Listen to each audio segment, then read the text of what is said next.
नमस्कार. उद्या आहे श्री संत सावतामाळी यांची पुण्यतिथी. त्याचबरोबर आरणगाव आणि संत सावतामाळी यांची जीवनशैली आपण थोडक्यात जाणून घेऊया. तर सर्वांना श्री स्वामी समर्थ.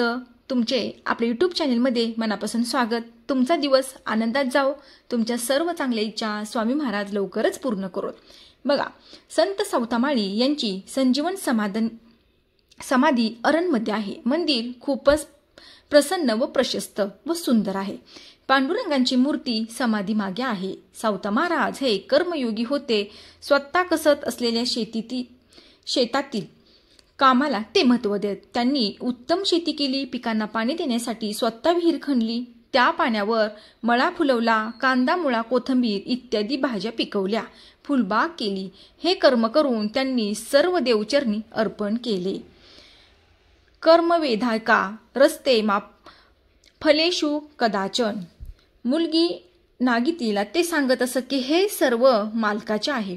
मालक पंढरपूरला राहतो. तो मालक म्हणजे पंढरपूरचा देव विठ्ठल होय. याचा अर्थ असा की केलेले कार्य पूर्णपणे ईश्वर चरणी अर्पण करणे म्हणजेच सावतामाळी पूर्ण कर्मयोगी होते. त्या लहान मुलीचा नागिताचा वडिलांवर विश्वास होता. तिने मालकासाठी उत्तम ताजी भाजी काढली. वारकऱ्यांबरोबर मालक विठ्ठलाला पंढरपूरला पाठवली. मालकाला शेती पाहण्यास येण्यास निरोप दिला. स्वतः मालकाची वाट पाहत राहिली. अत्यंत भक्तीने श्रद्धेने जेवण खाण विसरून तिने वाट पाहिली. ती भक्तिमय झाली. तिची भक्ती पाहूनच देव विठ्ठल तिला भेटण्यासाठी अरणगावला आला. संत नामदेवांना गर्व झाला. माझ्याच हातून देव जेवण करतात. माझ्याच भजनात देव नाचतात. मी सर्वश्रेष्ठ असे वाटू लागले. हे देवांच्या लक्षात आले आणि एके दिवशी देव विठ्ठल लुप्त झाले. नामदेव महाराज गडबडले. संत ज्ञानदेवांना बरोबर घेऊन देवांना शोधू लागले. ही सर्व संत मंडळी देवाला शोधत अरणला सावता महाराजांच्या भक्तीच्या मळ्यात आली.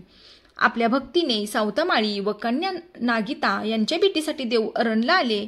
तेथेच लपून राहिले. सावता महाराजांच्या पोटात हृदयात देवाला पाहून नामदेव महाराज चकित झाले. त्यांचा गर्व हरण झाला. सावता सावता ज्ञानदेव नामदेव सावता. संत सावतामाळी जवळ असूनही कधी पंढरपूरला देव दर्शनास गेले नाहीत.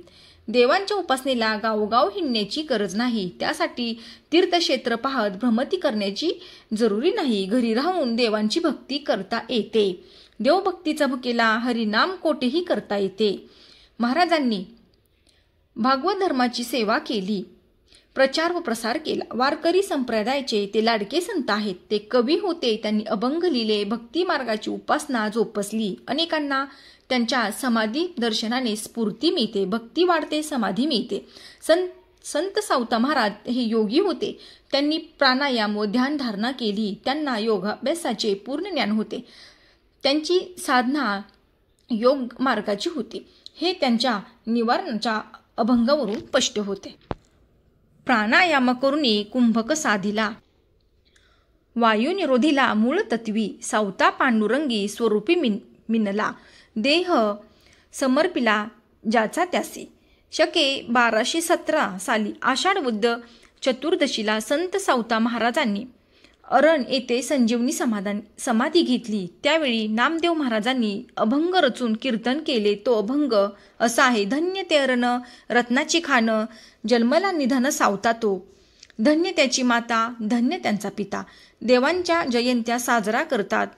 उदाहरणार्थ रामनवमी, कृष्ण जन्माष्टमी तसेच संतांच्या पुण्यतिथी साजरी करतात. त्याचप्रमाणे आषाढ वद्य चतुर्दशीला संत सावतामाळी महाराज यांची पुण्यतिथी साजरी करतात. अरणमध्ये मोठी यात्रा असते. महाराजांची पत्नी भानवसे रूपमाळी घराण्यातील सदामाळी यांची भेंड येथील कन्या. भेंड अरणपासून 5 किलोमीटर अंतरावर आहे.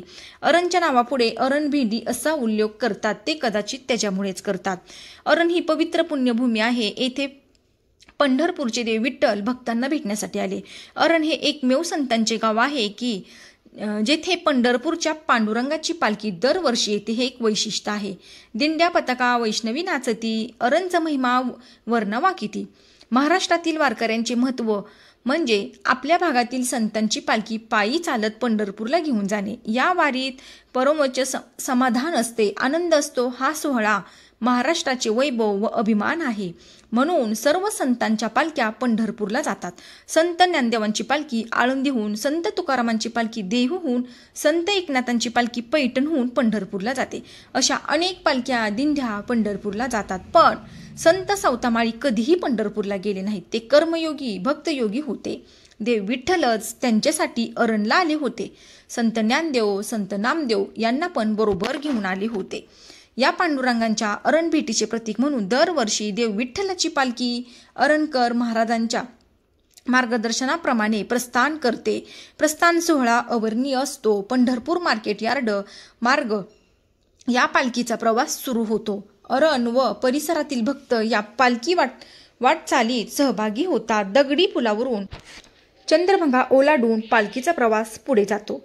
रोपळे व आष्टी या गावी असे 2 मुक्काम होतात. या मार्गातील अनेक गावचे भक्त, पालखीला येणारी वारकरी हा पांडुरंगच आहे असे समजून चहा, नाश्ता, जेवणाची व्यवस्था स्वखुशीने व आनंदाने करतात. या पालखी सोहळ्यात सर्व काही असते. पालखी रथात पांडुरंगांच्या पादुका असतात. रथापुढे बैलगाडी चालत असते. तर हा होता छोटासा व्हिडिओ. बघा, तर असे होते संत सवतामाळी. यांना स्वतः देव विठ्ठल त्यांना भेटायला अरणला आले होते. तर हा होता छोटासा व्हिडिओ. आवडल्यास लाईक, शेअर आणि सबस्क्राईब करा. तोपर्यंत तुम्हा सर्वांना श्री स्वामी समर्थ.